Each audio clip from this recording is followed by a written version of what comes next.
विज्ञान दिन निमित्त आम्ही छोटासा एक प्रयोग बनवला आहे, तो तुम्हाला दाखवतो.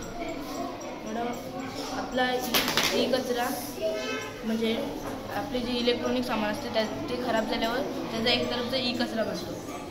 त्याच्यातून मी फक्त एक टॅब होता माझ्याजवळ, त्याची स्क्रीन वापरून हे 2 प्रयोग चालवले. तर तुम्हाला कसं काम करते ते दाखवतो. तर याला एकदा चार्ज केला ना तर आपली ही पण चालते, ही लाईट चालते आणि यो प्रयोग 2 काम करतो. आपल्या एक तर हवा पण देतो आणि आपला फोन तापल्यावर याचं फोन ठेवल्यावर याच्यावर तो थंडा करतो. आणि जर आपल्याला काही काम असेल कीबोर्ड माऊस लागून तर आपण त्याला माऊस पण लावू शकतो. इथं माऊस पण येतो. आपली जर फोनला चार्जिंग नसेल दुसऱ्या तर आपण दुसऱ्या फोनला चार्जिंग पण करू शकतो याच्यात. अतिशय सुंदर.